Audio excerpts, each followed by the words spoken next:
but it's been a process of you reading and researching, and now to see you. I interviewed Prouty, had to be like in 1997. We've been digging around looking for the tapes, and I have read over his work. I've read his first book, not the second one you're talking about.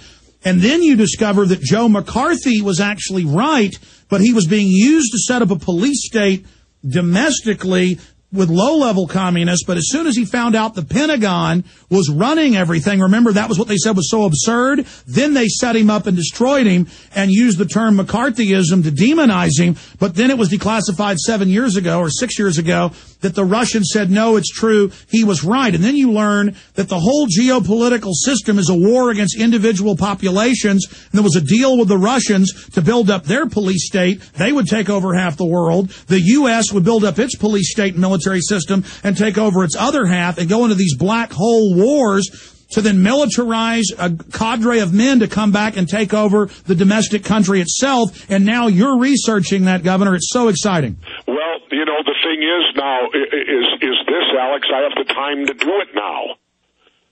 You know, when you're being a governor or you're governing a state or you're working in that capacity, you don't have time to do any research because your day is full 24 hours a day, 7 days a week, just doing your job.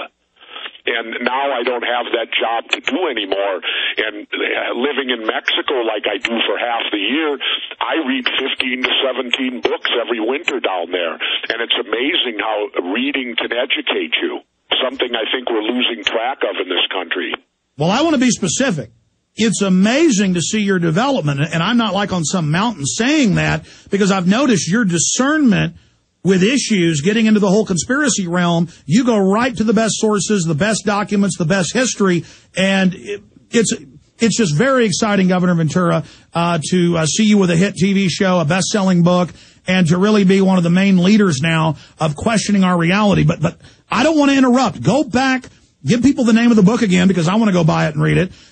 Fletcher Prouty, on record, the head of Black Ops between the Pentagon and CIA. He was sent away,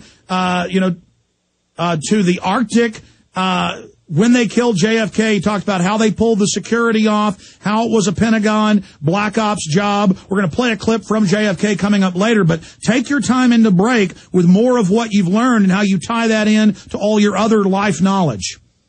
Well, again, it's a case that, Fletcher Prouty just, he lived through it, and I enjoy reading what he knows about, and he's an exceptionally bright guy.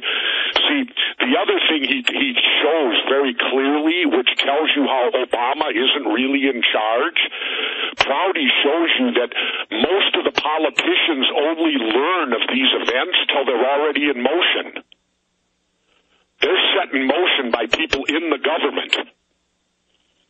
You know, people in the CIA at lower, not the high-level positions, but in the secondary positions, they're the ones that move forward on all this stuff, the wars, all the dirty stuff that goes on, so that by the time our elected politicians are briefed on it, this thing's already halfway to life. It's already happening.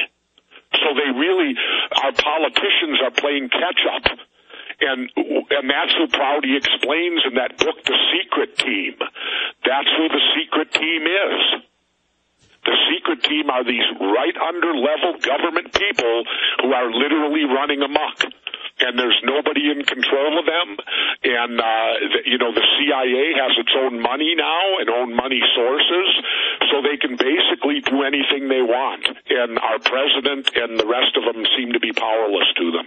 Well, that's what Ron Paul said 2 months ago in a speech. In fact, we'll cue that up. It's about 20 seconds. He said, we've had a CIA coup since the 60s. They're bringing in the drugs. We have a shadow government. And my whole point is we have to come to the point as a nation to realize presidents come and go, but the secret teams run by the big Wall Street banks that set up the CIA rule this country and, by extension, the world. Yeah, pretty much. Man. At least that's the information that I'm arriving at. It's not a nice arrival, but, what can we do? Well, I've been harping on it for about 12 years, Alex. You can start by stop voting for Democrats and Republicans. I don't care who you vote for. Don't vote for them. They're the problem. They're not the solution. And that's, really it gets to that. Then, of course, you have to question, is the voting real? Because with these electronic voting machines, they can be hacked into, so you've got to question whether your votes are actually legitimate even in this country anymore. Exactly. Let me back you up, what you just said. You take Gulf of Tonkin. I sat through many hours of LBJ at his ranch outside Austin, Johnson City, a couple miles from where I sit. And McNamara is telling him what to do and telling him they just staged the Gulf of Tonkin and that this is what he's going to say at a press conference tomorrow.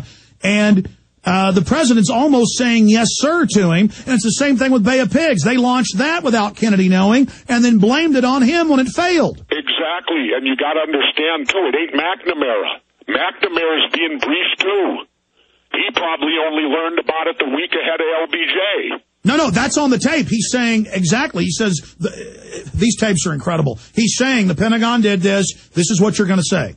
Yep. And see, he's been briefed. See, Fletcher Prouty said the key to all this are these briefer guys. These guys that the Pentagon has and the CIA have who do the briefings of the politicians. They're the ones who sell the politician on the policy. And it comes from them. You ought to interview Ray McGovern. He was a top CIA briefer to Reagan and Bush the first, and he agrees with everything you're saying. Yeah, well, that's what Fletcher Prouty said, and I haven't found a thing he's been wrong with yet. No, it's all accurate. Incredible. Jesse Ventura, always wise, always informed, but just to know that he is really on the fast track to the key to planetary control. It's all staged. In the past it was. There is a split between Russia now, it appears. But in the past, all rigged, two empires carving up the world. We'll be right back with Governor Jesse Ventura. Everything we said came true. Everything we've done's been right.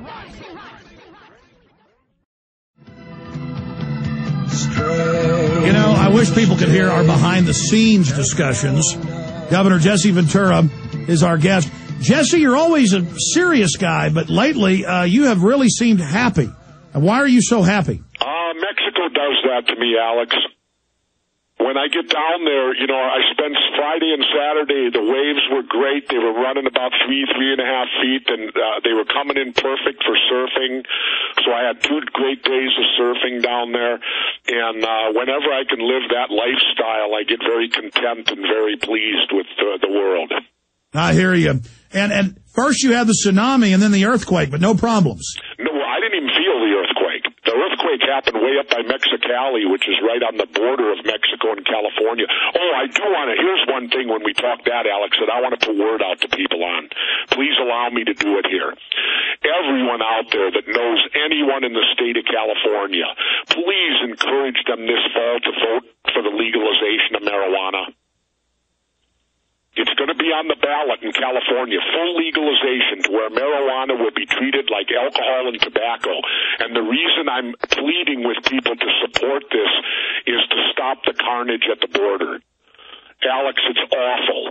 17,000 people have died on the Mexican-U.S. border just in the last year. I know. It's a war zone. It's a war zone, and we can end it. We can end it by simply legalizing.